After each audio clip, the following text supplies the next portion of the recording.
What's going on, Paisanos? V here. Today I have my Maliss deck profile that I went X1 at the Columbus Regionals with. It was roughly around 300 and something players. 9 rounds. We got 5th place. Not bad. Could have won in the deck box, but you know, it is what it is. I will go over the deck. I'm gonna go over the main side extra.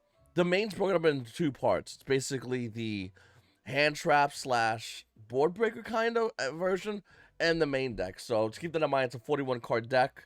I'll go over everything and give you guys my reasons for everything as well as the sleeves, because a lot of times I do profiles, you guys want to know what sleeves I use. All right. So we have 2 Mouse Dormouse, 2 White Rabbit, 2 Chessy Cat, 3 March Hare, 3 Backup Adanister, and 1 Wizard Adanister.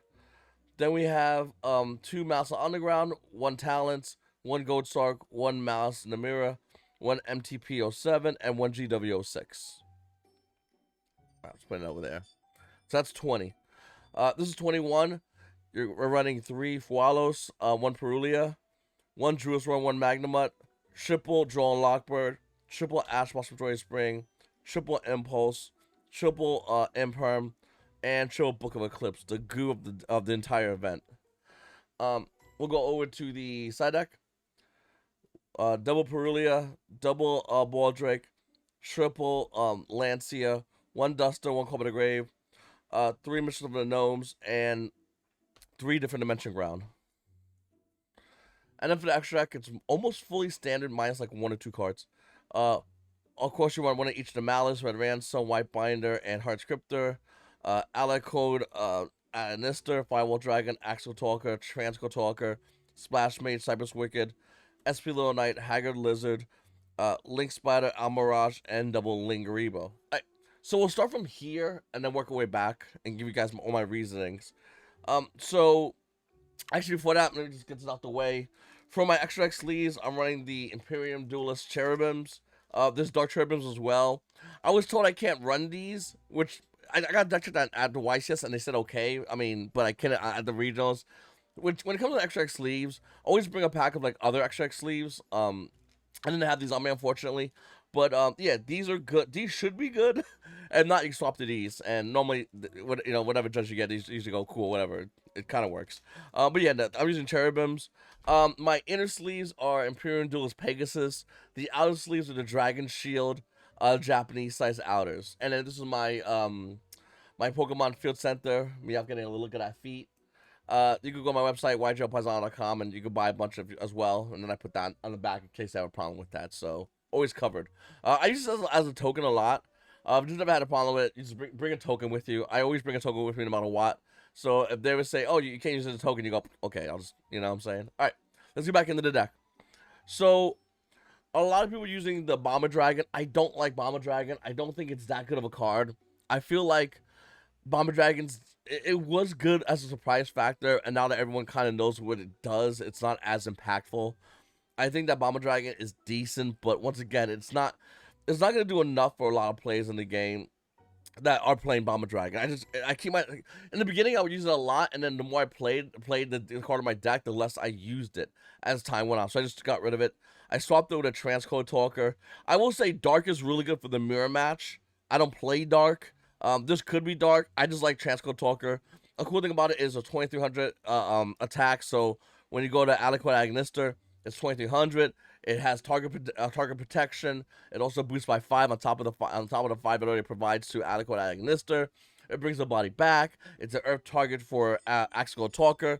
It's something that I just really like a lot. I think this is a really good card. I didn't run Cerebus.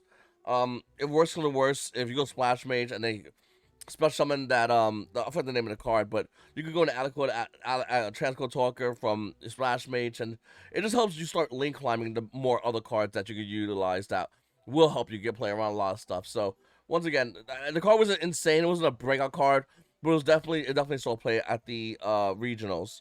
And I think everything else is the same as far as the extra deck. So about the side deck, because my side deck is completely different than a lot of side decks, and I'll give you my reasoning. So I don't run Thrust at all. I think Thrust is good in some side decks, but not in this side deck.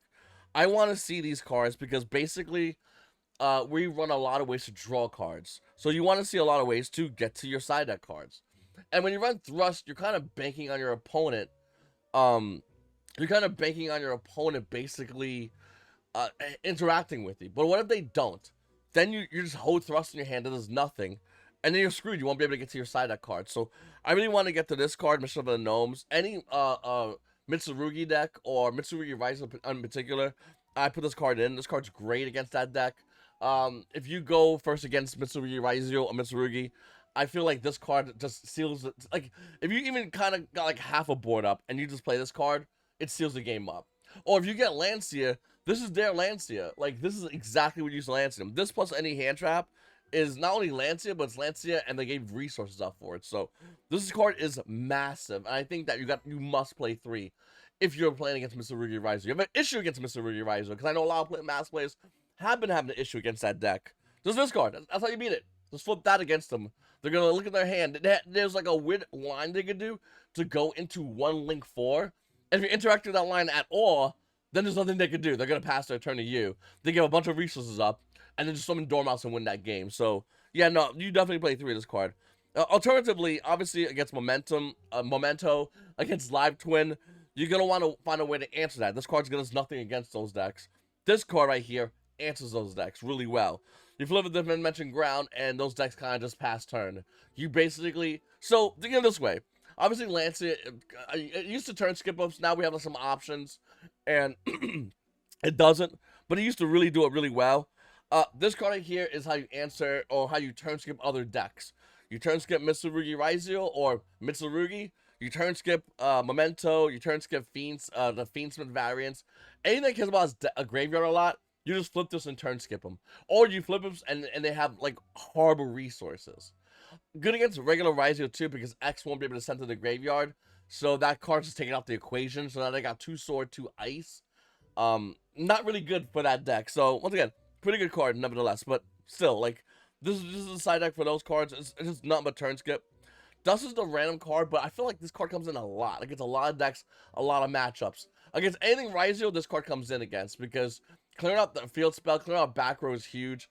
This card just went in all day long. It's a great card. Komodo Game always went in as well. You're not playing in game 1, you're just playing in game 2 as an out for Lancia.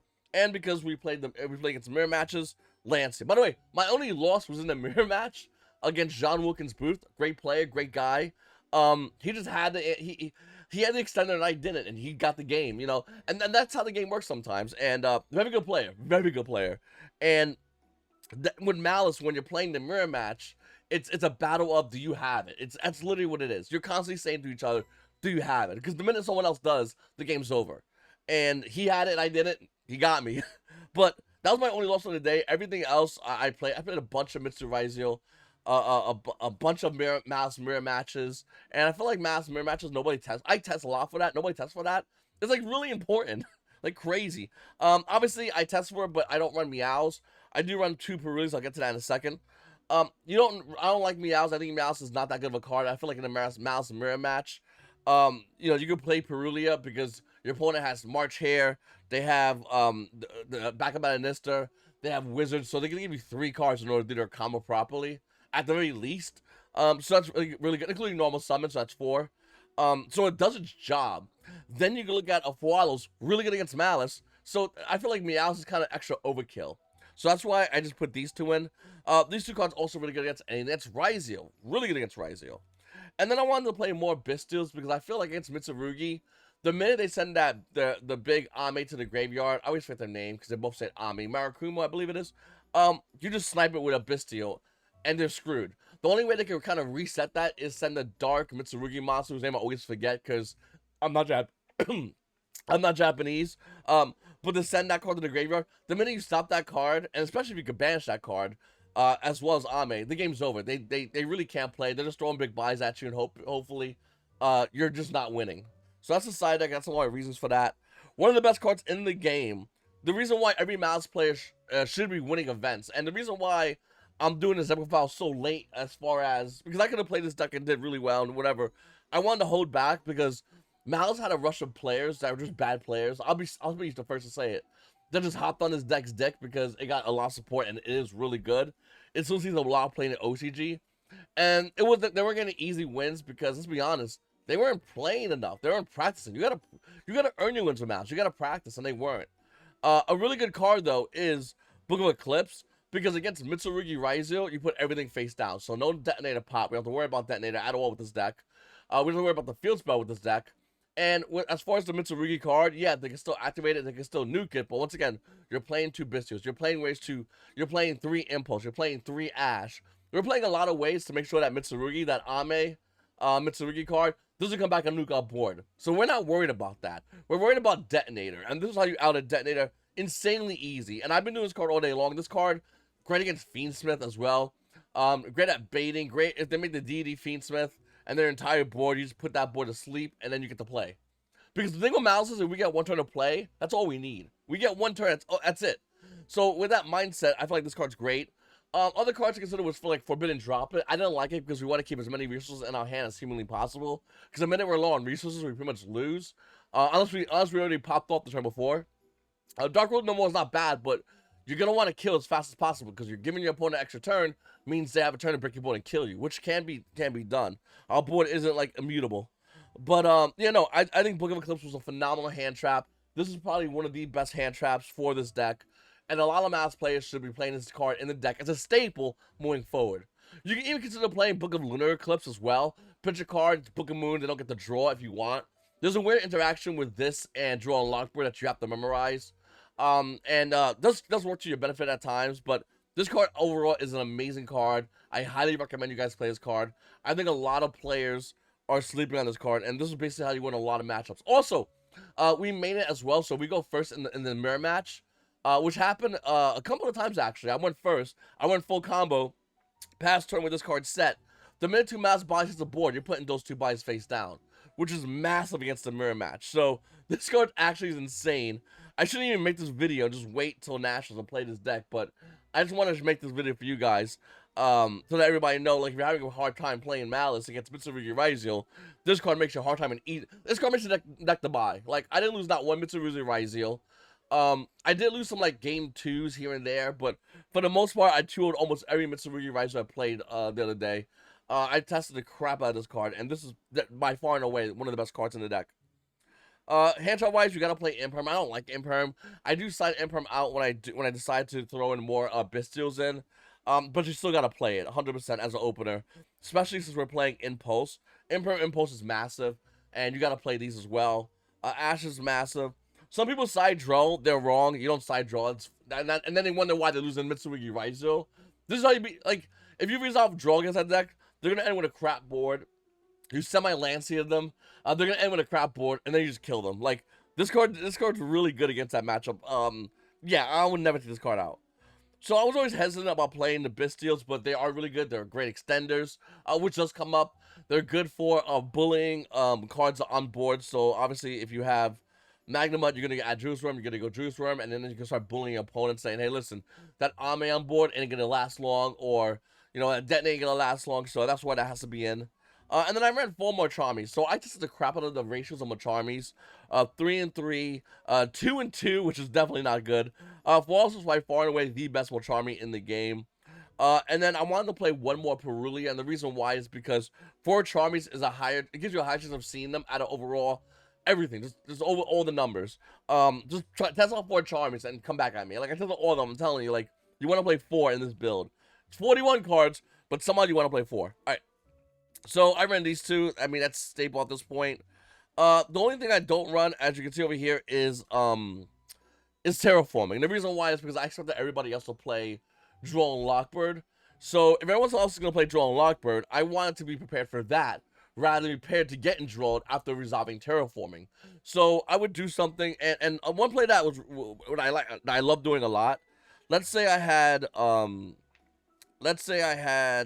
like Dormouse, or Field Spell, which would be the same thing. Field Spell, Dormouse effect, bring out Trissy Cat. Now, normally you don't bring out Trissy Cat. Normally, a lot of players will like to bring out White Binder and then set the trap for value. But if you have a March Hare in hand, this is Pot of Greed. So immediately we already Imperm checked our opponent.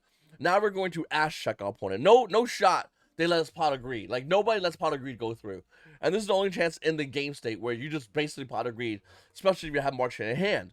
So I'll go like Pot of Greed, draw 2, and then the opponent's going to have to either Ash, which this takes care of, or Draw, which this takes care of as well. So what they're gonna do, it doesn't really matter because at the end of the day, this card's gonna get us value. Whereas terraforming, if we open terraforming, we can't do this play. So now we have like let's say we have this as this and this is terraforming. Now we have to do a standardized play. It's not good. It's not as impactful. It's not as, you know, going back and forth. So that's why I always went like, you know, I would always go Dormouse bring out Chessie, and they'll be like, whoa, you have the trap? No, I don't have the trap, but I'm gonna get to that later on in the combo. I can get to the White Rabbit later on in the combo. I don't need to rush for it. I want a Pot of Greed. Like, why would you not want to? Especially in games 2 and 3. So then I would do this, and then I would draw 2, and then once again, effect add this to our hand, and then we'll keep playing. So that's a cool interaction that I feel like a lot of mouse players, they would immediately just do this, set trap, and go, okay, we got value. When it's like, no, dude, just Pot of Greed out the gate. You're gonna Ash check, Imperm check, out the gate for your combo. It's out the gate. And then what your opponent's gonna do? They're gonna be in a really awkward position where they have to stop this. And if they don't, what are you gonna do? Draw you afterwards? If you have this in hand and you check them back, if you get drilled, you don't really care because these two right here is gonna lead to the rest of your line. So does it matter? Not really. So I think that's really important as well. And this is why I decided to keep this instead of terraforming once again. I think terraforming is a great card. But with draw being so prevalent in the meta, I don't think it's worth it having a way to just blank go into your opponent activating draw and then putting you in a really awkward position, which really stunts your Chessie Cat. So yeah, that's it for as far as that. Once again, I might do more mouse tutorials in the game, and show you guys some more stuff. I might be playing this or Lunar Lights. I already talked about Lunar Lights in the past. I might do this or Lunar Lights because I think Lunar Lights is also another great deck, but I definitely love Maliss. This is my favorite deck. I would have played this deck. When YuGiOh came out, I bought this deck, and then YuGiOh was just better, and I played YuGiOh, topped the YCS with it, and then immediately afterwards, the minute, like, the support came out, I just put YuGiOh to the side, and, yeah, pretty much played Maliss, because, I really like this deck a lot. I think this is a great deck.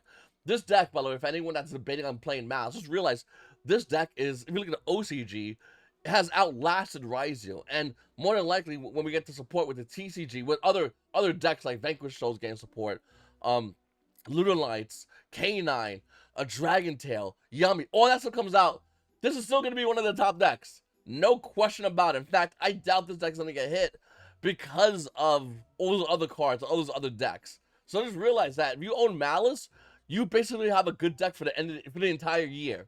And we're at half the year, so you got 6 months of you not buying any other cards other than Maliss if you really want to. So there's something really cool to consider if you own Maliss. Like, there's no reason to sell it unless you want to get rid of it and buy the new stuff, which I don't blame you. Like, all the new stuff's cool. I'm buying it too, but it's good to have this in the back pocket. This is a guaranteed good deck, and the more you test, the more you practice, the better you become with Maliss. So go ahead and start practicing. Anyway, it's your boy V, and you boys also have a great day.